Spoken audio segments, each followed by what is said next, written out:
a different ideology from the other. I wholly agree. A con job, a con game. And who's being conned? The Kenyan individual. And look at someone coming and saying, oh, you know, we have a problem with the dynasties. The bane of Kenya's problem are the dynasties. Elect me. I'm going to transform this country.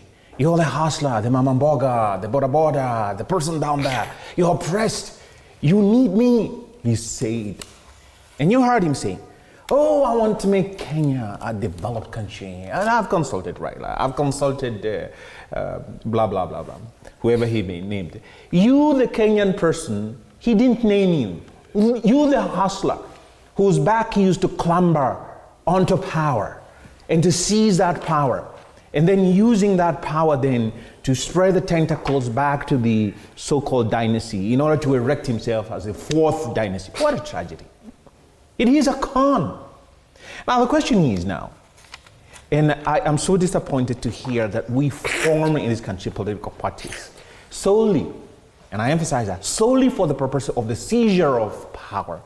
And attendant to the seizure of power is the self-aggrandizement, the corruption, the self-enrichment. That is my turn now to eat. And they trample on the Kenyans' rights. The future of Kenyans is diminished, extinguished, and totally frustrated. Now, I need to announce to them the good news to the Kenyan people, and the sad news for the political class is that the sands of time have shifted. The Kenyan people are seeing what happened in Nepal.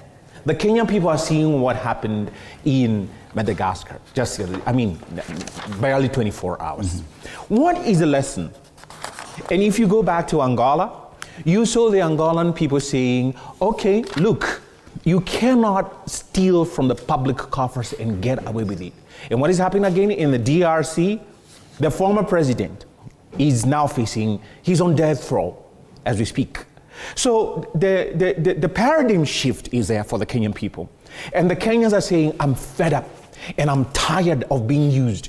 You use my back, you use my vote to clamber onto power. You literally clamber on my back. And what do? You exert me to these daily chores of backbreaking endeavors, and you do not have a vision. Which brings me to the issue you've asked.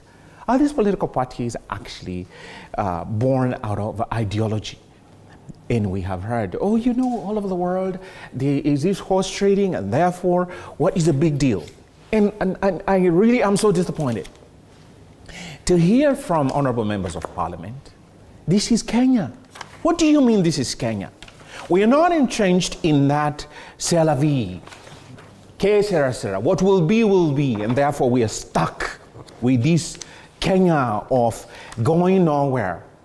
Times have changed. Let us as Kenyan people, between now and the next election, say that look, this idea of conglomerating, coming together as now people who have been in power and use that power to amass wealth, it is a paradigm shift. And what do I mean? That Kenyans want a functional government, a functional state.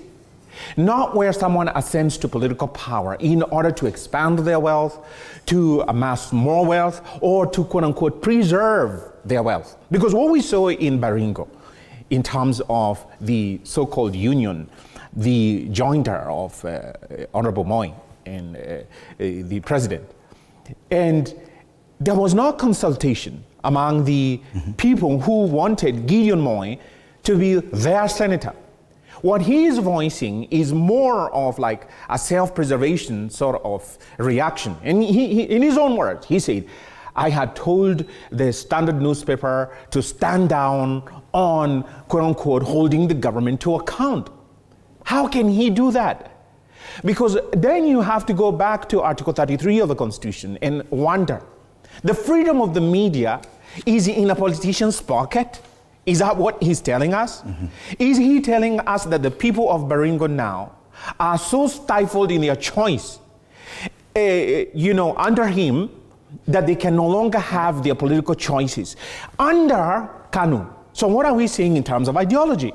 KANU then has been morphed into UDA KANU now will articulate, as it were, from Moi's perspective, articulate UDA's ideology or agenda, whatever, however amorphous it is, non-existent as it is.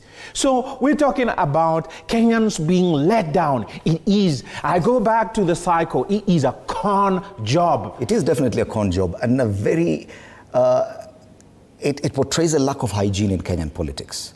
That there's a lot of pretense among you, the political class especially. And allow me to welcome you, Titus Lote, because I had not introduced you. Titus Lote is a MP Kacheliba constituency. Karibu sana to this panel. That